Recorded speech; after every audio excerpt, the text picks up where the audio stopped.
प्रिय विद्यार्थियों, आज की हमारी चर्चा इतिहास के एक प्रमुख सिद्धांत जिसे युग चक्रवादी दृष्टिकोण कहा जाता है, इस पर केंद्रित होगी।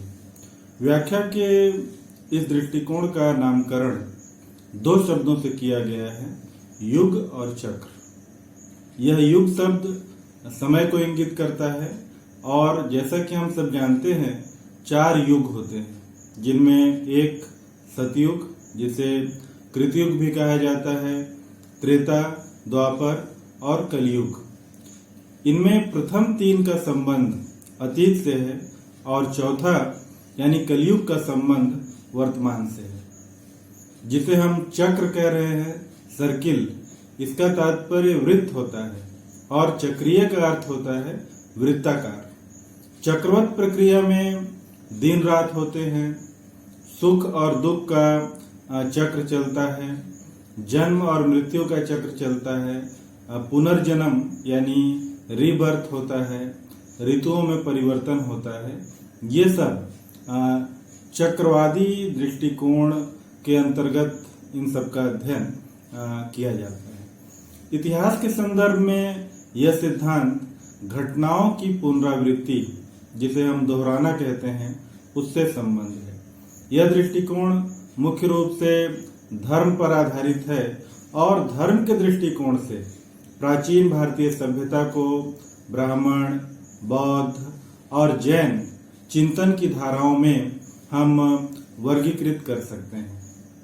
काल विभाजन के प्रसंग में युग चक्रवादी विचार इन तीनों में यानी ब्राह्मण, बौद्ध और जैन समान रूपेण स्वीकृत दिखलाई पड़ता है। यद्यपि बौद्धों तथा जैनों ने इस सिद्धांत में कुछ संशोधन तथा नवीनताओं का उन्होंने समावेश किया है, जबकि ब्राह्मण विचारधारा में युग सिद्धांत का प्रारंभ अत्यंत ही प्राचीन काल से ही दिखलाई पड़ता है। समय समय पर संसार की ओरिजिन यानी उत्पत्ति तथा विनाश की परिकल्पना अत्यंत प्राचीन है तथा अथर्ववेद में इसका स्पष्ट अस्तित्व सिद्ध होता है, जो स्वभावतः युग सिद्धांत के साथ संबद्ध हो गई।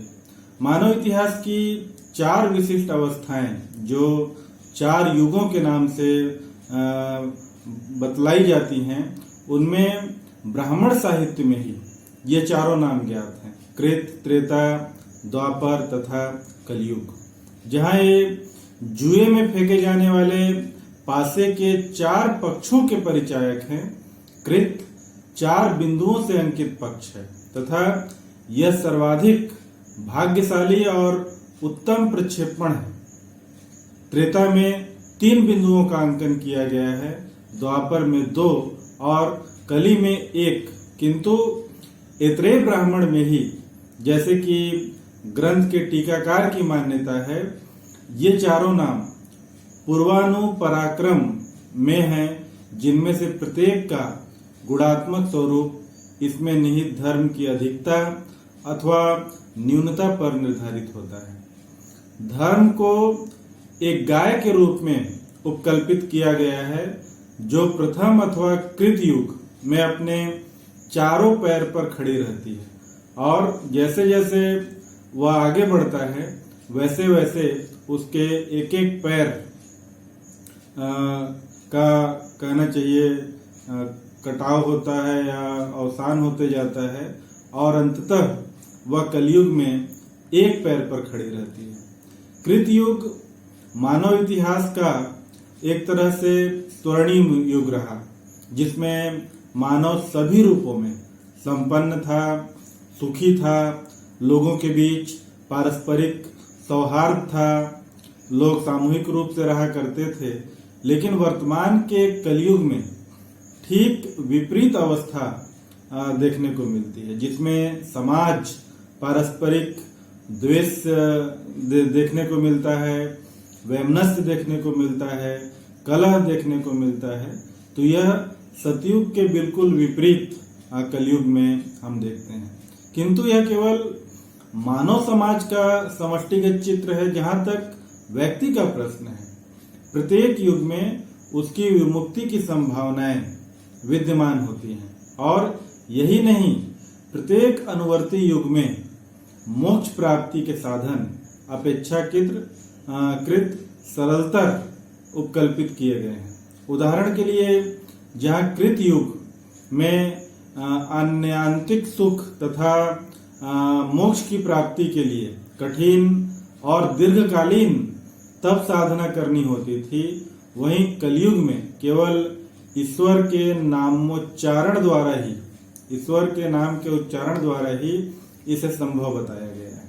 यानी हर युग में मोक्ष प्राप्ति के लिए जो साधन थे वह समय के साथ साथ इजी होते गए, आसान होते गए। पहले कठिन था, बाद में वह आसान होते गया। इस तरह व्यक्ति के लिए धर्म की निरंतर क्षीयमानता का यह सिद्धांत किसी प्रकार से नैराश्य को जन्म देने वाला नहीं होना चाहिए।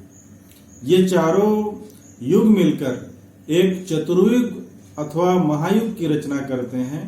एक महायुग मिलकर एक कल्प बनाते हैं और कल्प सृष्टि के उद्भव से लेकर प्रलय अर्थात सृष्टि के विनाश तक का एक संपूर्ण ओवरऑल समय होता है।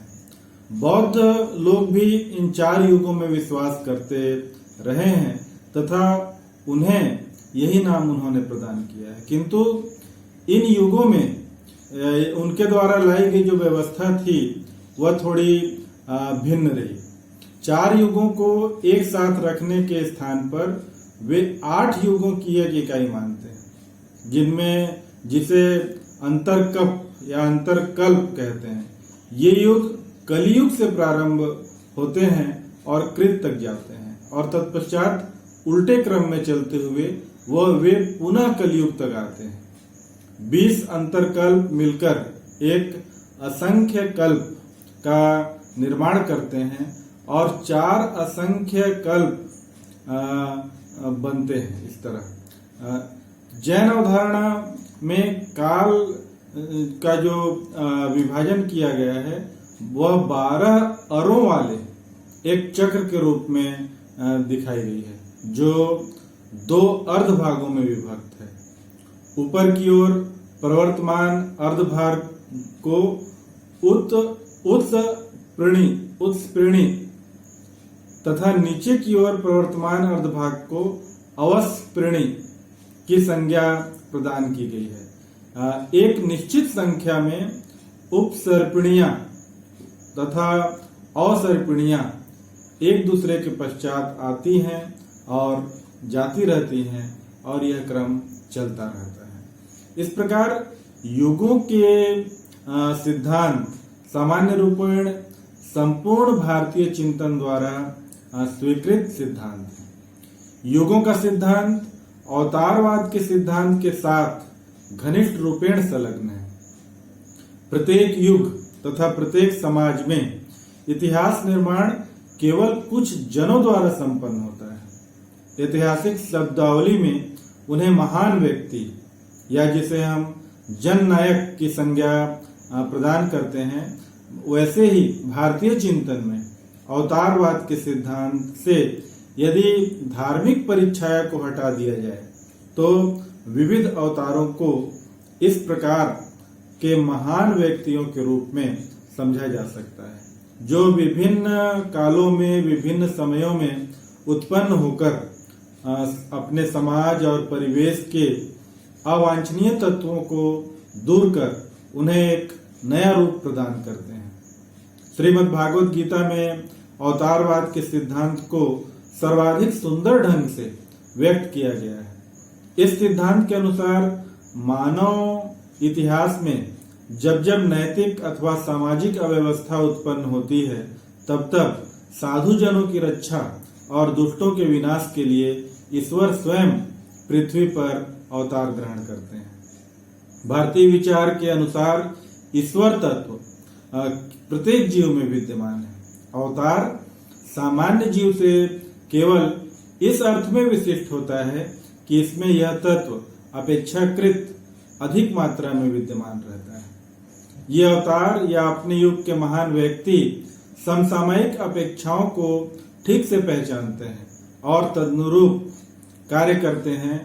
इस इतिहास की प्रक्रिया को एक विशिष्ट आयाम वे प्रदान करते हैं। इतिहास दार्शनिकों के एक वर्ग के अनुसार ये महान व्यक्ति ही इतिहास सृष्टा होते हैं, किंतु इतिहास दर्शन के इस संप्रदाय के विरुद्ध एक अन्य विचार भी है जो ऐसे महान व्यक्तियों को इतना महत्व नहीं देता और जिसके अनुसार स्वयं ये महान व्यक्ति अपने युग की आवश्यकताओं और अपेक्षाओं के कारण उत्पन्न होते हैं।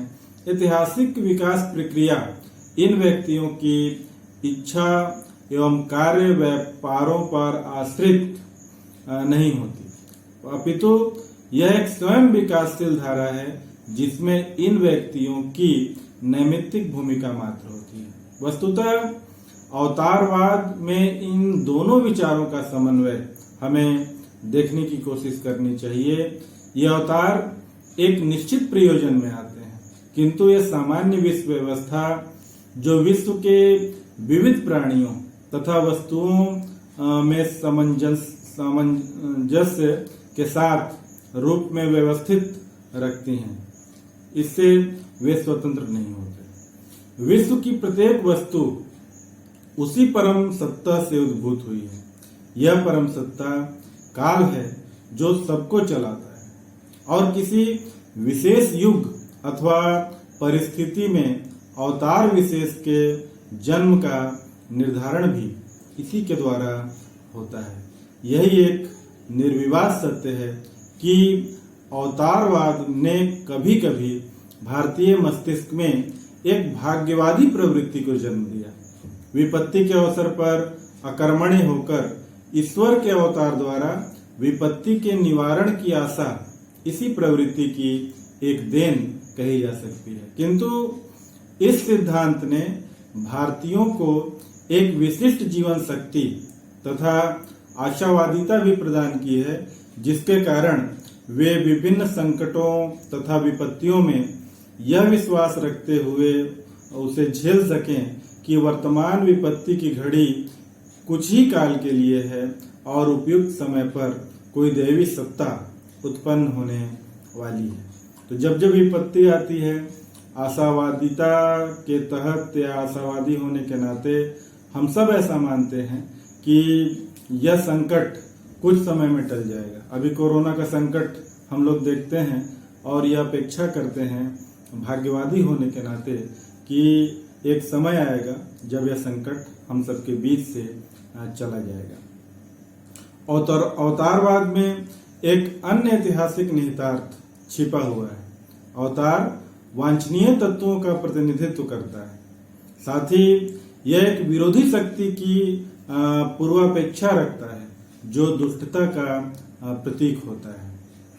हम रामायण में जो राम हैं उनको भी एक ऐसे ही अवतारी पुरुष के रूप में देखते हैं और रावण को एक बुराई के प्रतीक के रूप में देखते हैं। वैसे ही महाभारत युग में हम श्री कृष्ण और फिर दूसरी ओर कंस या जो कौरव लोग थे उनको देखते हैं। तो इन दोनों विरोधी शक्तियों में शाश्वत काल से संघर्ष चला आ रहा है, जिसमें कभी एक की और कभी दूसरे की प्रभुता स्थापित होती रहती है और उसी के अनुसार युग विशेष भी परिभाषित होता है। इतिहास में इस प्रकार के द्वैध पूर्वापेक्षित हैं क्योंकि उसके बिना इतिहास में किसी प्रकार के विकास की कल्पना नहीं की जा सकती। ऐतिहासिक वस्तु सामग्री कभी भी एक रूप नहीं होता। भारतीयों ने केवल इस आशावादिता को अपनाया है कि अंततः साधु तत्व से ही विजय होती है। पौराणिक विश्वास के अनुसार वर्तमान चक्र कलयुग के अवतार का जन्म अभी होना शेष है। जैसे दशावतार की जो परिकल्पना की गई है उसमें 9वें अवतार के रूप में बुद्ध को स्वीकार कर लिया गया है और 10वां अवतार कल्कि के रूप में तब होगा जब कलयुग अपने चरम पर होगा। और कहा जाता है कि कलयुग में कल्कि कहीं जन्म नहीं लेंगे, बल्कि सीधे आसमान से अवतरित होंगे और बुराइयों का नाश करके और फिर एक अच्छे युग की वे शुरुआत करेंगे। इसी प्रकार बौद्धों के अनुसार मैत्रेय बुद्ध का जन्म भविष्य में किसी समय होने वाला है। इस प्रकार के विश्वास में एक ऐसा तत्व विद्यमान है जिससे ऐतिहासिक विकास की प्रक्रिया को एक विशेष अर्थ तथा प्रयोजन भी प्राप्त होता है। अवतारवाद के सिद्धांत से घनिष्ठ रूप से जुड़ा हुआ युगों का सिद्धांत भारतीय विचार में काल के रेखीय विकास क्रम में विश्वास नहीं है। इस विकास क्रम को चक्रीय माना गया है। यहाँ यह बताना लाजमी होगा कि प्रत्येक अनुवर्ती युग में अधर्म की अपेक्षाकृत वृद्धि की मान्यता के कारण युग सिद्धांत को मानव नियति की निराशावादी व्याख्या नहीं माननी चाहिए, न ही सामान्य अवनति का युग मानना चाहिए। कलयुग में केवल धर्म का पतन बताया गया है, जबकि भौतिक सुखों के साधनों तथा वैज्ञानिक और यांत्रिक उपलब्धियों का नहीं। आवश्यकता से अधिक समृद्धि तथा प्रचुर सुख साधन के बीच धार्मिकता तथा नैतिकता का पालन दुष्कर प्राय होता है। फिर भी मानव जीवन में परस्पर विरोध की संभावनाएं बढ़ती हैं। इन दोनों का अनिवार्य विरोध नहीं है, किंतु जन सामान्य के स्तर पर ऐसा ही घटता दिखाई देता है। वर्तमान युगीन सामान्य स्थिति जिसमें मनुष्य ने भौतिक तथा वैज्ञानिक यांत्रिक क्षेत्र में बहुत सारी उपलब्धियां प्राप्त की हैं, किंतु साथ ही विक्षोभ, असंतोष, पूर्ण विनाश के भय से हम सभी भयाक्रांत हैं। संभवतः भारतीयों की युग परिकल्पना का परिपोषण हम लोग करते हैं, और किंतु इसका अर्थ यह कदापि नहीं है कि कलयुग में परम लक्ष्य की प्राप्ति की संभावनाएं कम हो जाती हैं। प्रत्येक प्रयासशील व्यक्ति अपने उद्यम से अपने लक्ष्य को प्राप्त करने में समर्थ है, अपितु इस युग में लक्ष्य प्राप्ति के साधन भी अपेक्षाकृत अन्य युगों की अपेक्षा सरल होते हैं। ऐतिहासिक दृष्टिकोण से विचार करने पर युग सिद्धांत के अनुसार इतिहास का पथ न तो स्थिर है और न ही यह सीधी रेखा में है। यह चक्रीय है, जिसमें अभ्युदय और पतन दोनों ही स्थान पाते हैं। उत्थान पतन यह निरंतर चलने वाली प्रक्रिया है, और प्रत्येक समाज में, राष्ट्र के जीवन में विभिन्न अवसरों पर कभी उत्थान का समय आता है, कभी पतन का समय आता है, और इतिहास की वस्तु सामग्री एक रूप न होकर इन दोनों से ही निर्मित होती है। इतिहास के अध्ययन में भी हम सब ने ये पढ़ा है, एक सभ्यता का अवसान फिर दूसरे सभ्यता की शुरुआत, ऐसे ही विभिन्न युगों में हुआ है, जिसे हम एक चक्रीय दृष्टिकोण से देखते हैं। और इस युग सिद्धांत में इसी प्रकार के ऐतिहासिक अर्थ निहित दिखलाई पड़ते हैं। यह चर्चा यहाँ पे समाप्त होती है। Thank you.